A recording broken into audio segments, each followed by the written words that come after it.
Welcome to Kenton's videos. Enjoy the video. You start now, climb the ladder safely, and inspect the gable vent frame to find screws, nails, or paint seals holding it.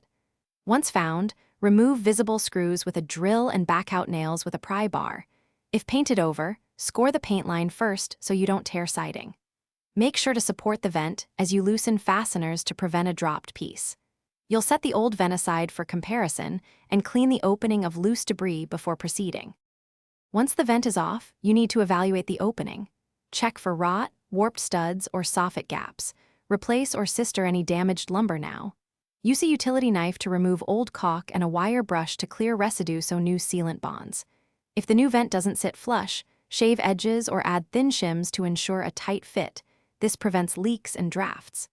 Make sure the vent sits square and that the flange aligns with siding lines before fastening. Place the new gable vent into the opening, apply a continuous bead of exterior sealant to the flange, and drive screws evenly. Start at top corners, then work inward to pull it tight. Once fastened, install flashing where required and smooth sealant beads.